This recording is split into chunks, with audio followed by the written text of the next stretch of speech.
नमस्कार दोस्तों, आप सभी का हमारे YouTube चैनल मन का वॉइस में स्वागत है। मैं रोज एक शिक्षाप्रद कहानी लेकर आता हूं। चलिए कहानी शुरू करते हैं।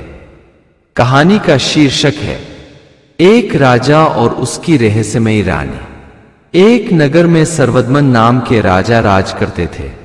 राजा परम दयालु और प्रजापालक थे। उनकी एक रानी थी जो बहुत ही खूबसूरत थी। राजा और रानी को एक पुत्र और पुत्री थी। राजकुमार और राजकुमारी अपने माता पिता की तरह ही बहुत खूबसूरत थे। राजा अपने बेटे बेटियों और रानी से बेहद प्यार करता था, परंतु राजा में इन सब के बावजूद एक कमी थी। वह शिकार खेलने का आदी हो चुका था। वह जरूरी काम छोड़कर भी शिकार खेलने चला जाता था। राजा जंगल के बारे में काफी वाकिफ था। उसे जंगल की एक एक चीज की जानकारी थी। उसे ये भी पता था कि इस जंगल में एक राक्षसी रहती है, परंतु राजा ने उसे कभी चहलकदमी करते नहीं देखा था। राजा शायद मान चुका था कि ये सब बातें हमारे पिता ने हमें जंगल में जाने से रोकने के लिए कही होगी। यह सब बातें राजा को काल्पनिक लगने लगी थी। राजा एक दिन जंगल में गया था। वह एक शिकार का पीछा करते जंगल के बहुत अंदर तक चला गया। सहसा उसे एक खूबसूरत स्त्री दिखाई पड़ी। राजा ने उतनी सुंदर स्त्री कभी नहीं देखी थी। उसके आगे तो रानी बिल्कुल सुंदर नहीं थी। राजा के मन में उस स्त्री के प्रति काम वासना जाग उठी, परंतु तभी उसके आंखों के सामने अपने बच्चों की तस्वीर घूम गई। राजा अपने आप पर कंट्रोल किया और मुड़कर दूसरी दिशा में जाने लगा।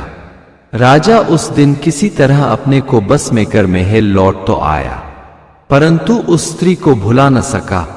उसके ख्याल रात भर ज़हन में आते रहे। आदमी की यही सबसे बड़ी कमजोरी है कि किसी खूबसूरत स्त्री को देख लेता है तो उसे बार बार देखना चाहता है। भले ही वह स्त्री गैर की हो, वह उसे कभी नहीं मिलने वाली हो, परंतु इसके बावजूद चोरी छुपे ही सही आंखें बार बार उसे देखना चाहती हैं। राजा अपने बस में ना रहा। दूसरे दिन भी वह जंगल में शिकार के उम्मीद से कम लड़की को देखने की चाहत से गया। राजा को वह लड़की नहीं मिली। राजा उदास हो अपने महल लौट आया। इस तरह राजा को जंगल आते जाते एक हफ्ते गुजर गए, परंतु वह लड़की कभी नहीं दिखी। राजा बार बार अपनी मूर्खता पर पछता रहा था कि आगे बढ़कर उस लड़की का परिचय नहीं पूछ पाया। राजा एक दिन उसी स्थान पर जाकर बैठ गया जहां पर उस लड़की को देखा था। थोड़ी देर ही बीती होगी कि उन्हें एक बुढ़िया आती दिखाई दी।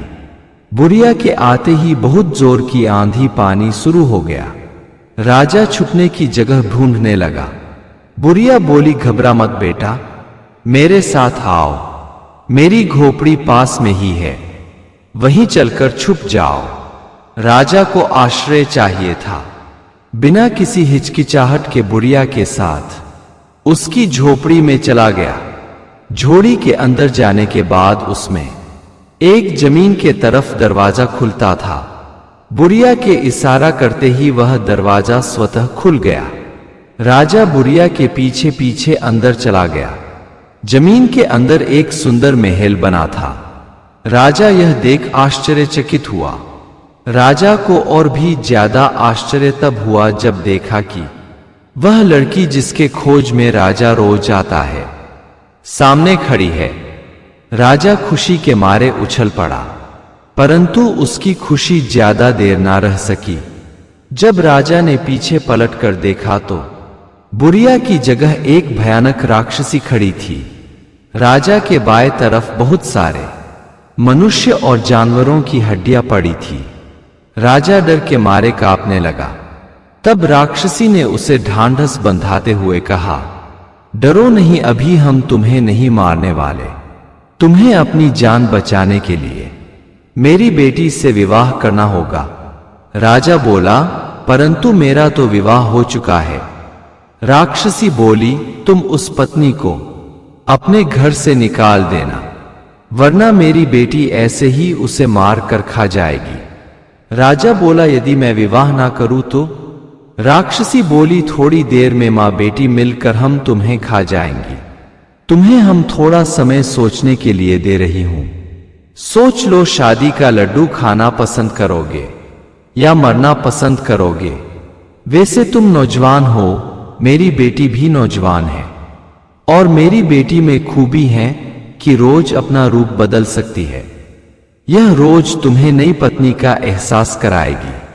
और दूसरी तरफ उन हड्डियों को देख लो, ये उन लोगों की हड्डियां हैं जिसने मेरी बेटी से विवाह से इनकार किया था। राजा बिना विरोध के यानी निर्विरोध विवाह के लिए तैयार हो गया।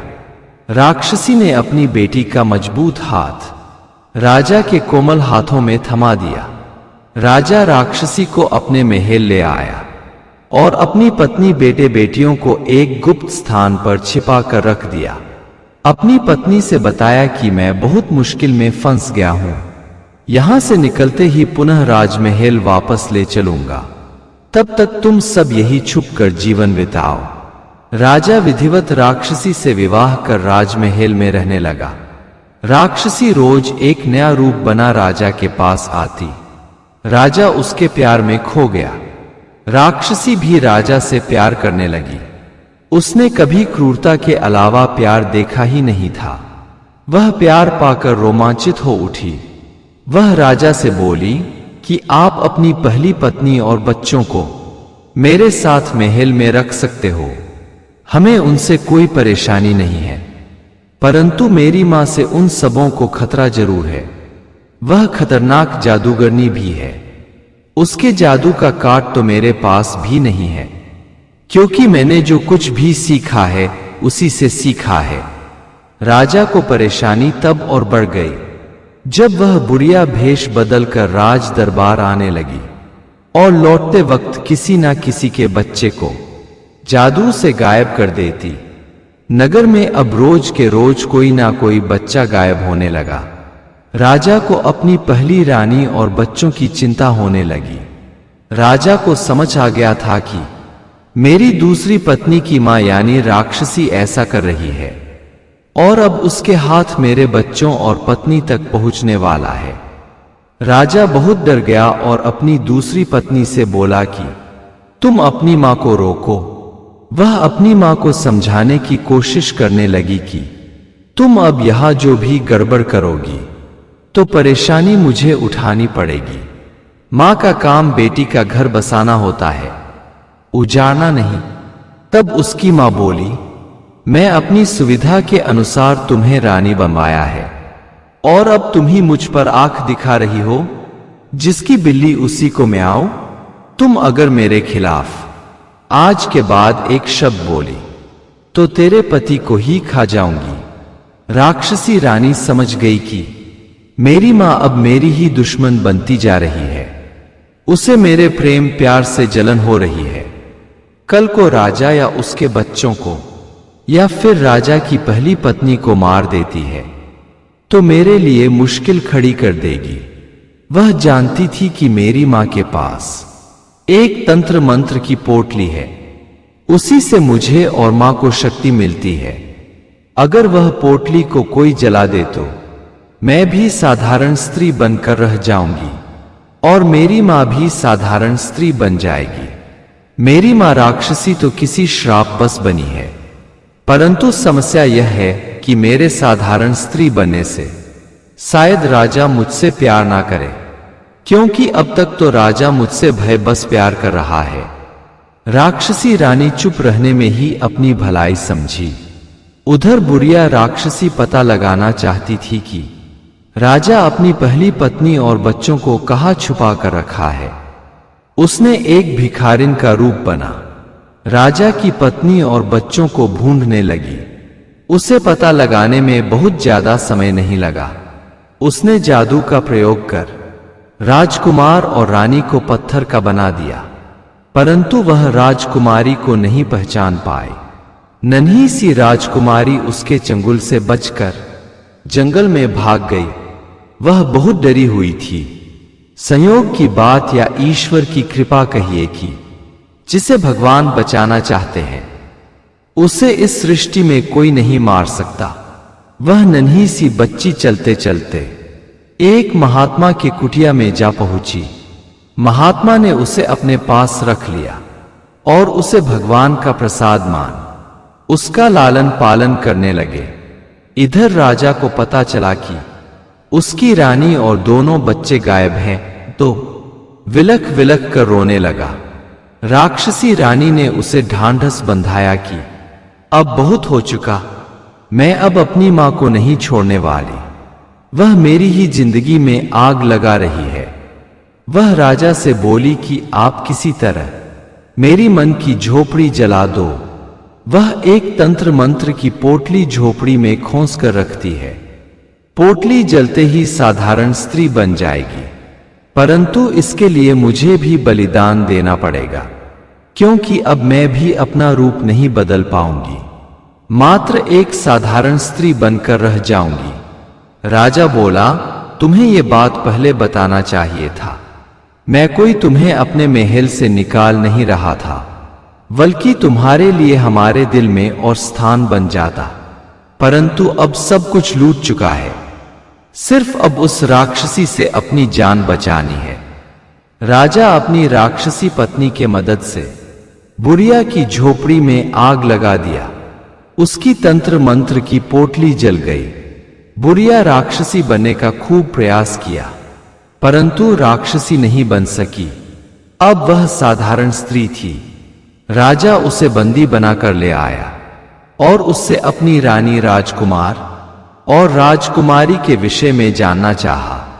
तो बुरिया ने बताया कि मैंने रानी और राजकुमार को तो पत्थर का बना दिया था, वो अपने घर में पत्थर बने पड़े हैं, परंतु राजकुमारी हमें कहीं नहीं मिली। उसके विषय में मैं नहीं जानती, परंतु इन पत्थर को इंसान में राजकुमारी ही बदल सकती है। आप पता लगाओ राजकुमारी कहाँ है। जब राजकुमारी मिल जाए तो उसे जंगल में भेज देना। वहां एक महात्मा तपस्या करते हैं। वह रोज सुबह सूर्य देव को जल देते हैं। राजकुमारी उस जल को किसी पात्र में रोककर फिर बिना कहीं रखे वह जल उन पत्थरों पर छिड़क दे तो रानी और राजकुमार इंसान बन जाएंगे।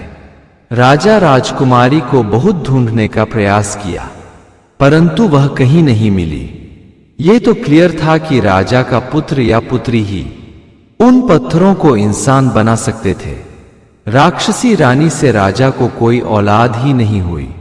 समय गुजरता गया, साल महीने बीतते गए। राजकुमारी महात्मा के आश्रम में जवान हो चली। एक पड़ोसी राजा के राजकुमार महात्मा के आश्रम में आया और राजकुमारी को देख मोहित हो गया। वह महात्मा से अपनी मन की बात कही। महात्मा ने उसे अनुमति दे दिया और बोले कि इस लड़की का विवाह तो इसके माता पिता को ही करने चाहिए। ये कोई साधारण लड़की नहीं, बल्कि राजा सर्वदमन की बेटी है। इसके हाथों अभी कई काम होने हैं। अभी राजकुमारी को अपनी मां और भाई का उद्धार करना है। एक राक्षसी ने योग विद्या से पत्थर बना दिया था। कल मेरे सूर्य अर्घ का पानी लेकर जाना और अपने भाई और मां पर छिड़क देना। आगे का काम राजा खुद करेगा। दूसरे दिन राजा को पता चला कि कोई राजकुमारी आई है और उसके जल छिड़क देने से पत्थर भी इंसान बन गए हैं। राजा दौड़ता हुआ आया और अपनी बेटी को गले लगा लिया।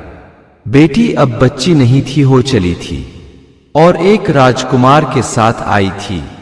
इधर राजा अपने राजकुमार और रानी को पाकर बहुत खुश था। राजा ने अपनी राजकुमारी का विवाह उसके साथ आए राजकुमार के साथ बहुत धूमधाम से कर दिया। अगर आपको हमारी कहानी अच्छी लगी हो तो हमारे चैनल को सब्सक्राइब करें, लाइक करें और कमेंट बॉक्स में राधे राधे जरूर लिखें। आपसे पुनः मिलते हैं एक नई वीडियो के साथ। तब तक के लिए आपको और आपके पूरे परिवार को राधे राधे।